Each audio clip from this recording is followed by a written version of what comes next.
This episode was sponsored by Paperlike. Hey guys, what's up? It's Karl, and we've got the entire 2020 lineup of iPads in front of me. So the newest, of course, was the iPad Air. This just dropped the other day, and I'll leave my unboxing video linked up this way in case you want to check it out. But this video is all about the range of iPads, which one I think you should buy, and we can kind of start at the lowest end. It's the cheapest, it's the 8th gen iPad, and then we're gonna go into the mid-range, the iPad Air, and then the iPad Pro, which is the oldest of the bunch, but of course still the most expensive. I'll start off with things that I like, don't like, go through the range, and then of course my final recommendation. So the 8th gen iPad, $329. I'll leave Canadian pricing as well. I know that the dollar for us sucks right now. And for that you get the base entry level in storage, which is sadly only 32 gigs. At least over on the iPad Air, it starts at 64, which I still think is slightly too small. On the iPad Pro, it's 128. So this is the smallest of the bunch. It's got a 10.2-inch Retina display, and it isn't bad in any means. It's just dated in terms of the design. So if you take a look at the bezels, you still have a very large forehead. On the bottom, I get it. It still has Touch ID, and that's fine as well.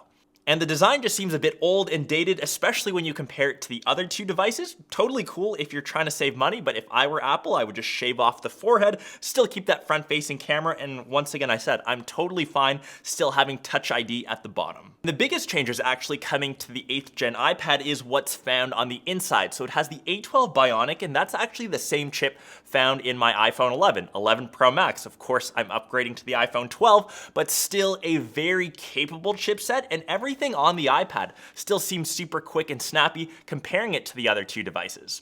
And I'm assuming 90, probably even 95% of people eyeing the entry-level iPad are doing it for media consumption, playing a couple games, watching content online, or even answering the occasional email, and for that, this device is more than enough.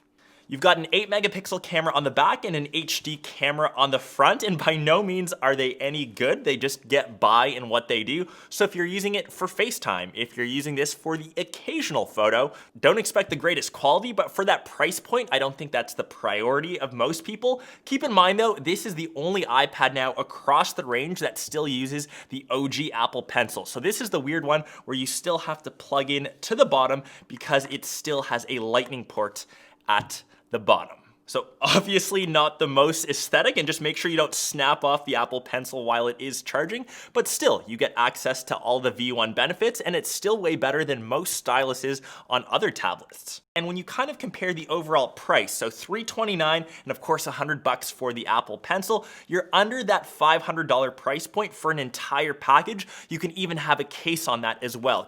But regardless, for whichever iPad that you end up choosing, the one accessory that I would grab is a screen protector. This one's from Paperlike. It just makes the entire writing or even drawing experience way smoother, and the most important thing, protects your iPad screen from those nasty scratches.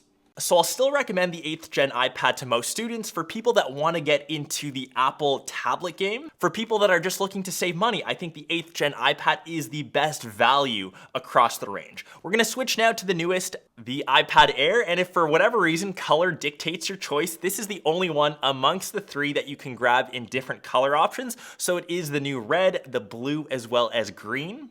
You can still also grab this in space gray or silver, and over on the OG iPad, this is the only model that you can grab in gold. And colors aside, this starts off at $599, and like I mentioned, you get 64 gigs of storage as the base entry. It has a 10.9-inch display, so slightly smaller than what we see over on the iPad Pro. Bezels are reduced in size. We no longer have a big chin or a big forehead. It's all kind of uniform, and they've actually moved Touch ID to the top where the on and off button is. That's a welcome design change for the Air lineup, but the big changes I still think are coming on the inside as well. So this has the newest A14 Bionic chip. That's the same one found on the iPhone 12 and 12 Pro. It's the new flagship chip from Apple. And just kind of comparing benchmarks, it is deathly fast, and it's actually faster than their Pro model, which we'll get to, which is very surprising. Couple that with the fact that the Air now has access to USB-C. It's got a 12-megapixel camera, the same one found over on the iPad Pro. It uses the 2nd gen Apple Pencil, so it still snaps to the top. You can kind of see why this is my recommended iPad to currently get right now, because when you go $200 more, so $799 for the iPad Pro, it's an older device, it has an older chipset, it's the A12Z Bionic. So it's technically slower than the iPad Air, but obviously Apple realizes that. It's got to keep some pro features to sway some people over. The key differences here are in the display, so that 0.1 inches larger. It also has that 120 hertz refresh rate, so it actually feels quicker, it feels snappier, and that's just the perception that your mind has because everything is moving faster. It's hard to switch back to a screen with a lower refresh rate once you've been blessed with something so quick, but it also does get slightly brighter. So 600 nits versus 500 over on the Air. I think that's negligible. And the last key difference is found on the camera. So you'll see we've got a couple different sensors. We also have a 12 megapixel ultra wide. I don't really condone taking too many photos with my iPad. I'm not really the type of person that does that. If that's your jam, totally cool. And we also have the LiDAR scanner. So I think if you use your iPad a lot for augmented reality, so those are very specific use cases, that's maybe where you might be swayed to get the iPad Pro. Other than the screen refresh rate, the ultra wide camera and LiDAR sensor, if you don't need any of those things and want to save a couple $100, I would definitely still lean over to the iPad Air. You can use the extra money to upgrade accessories, get say a Magic Keyboard case.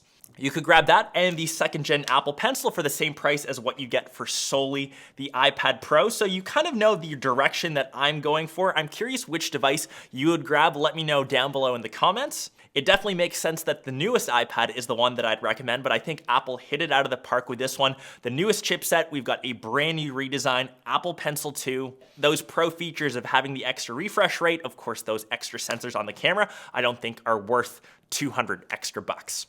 Anyways, hope you guys enjoyed this episode and the slew of Apple videos we've got on deck. Of course, iPhone 12 coverage. And if there's any other comparisons you want to see of the new iPad Air, let me know down below in the comments and I can definitely make it happen. We'll catch the rest of you in one of my next vids or vlogs. Peace.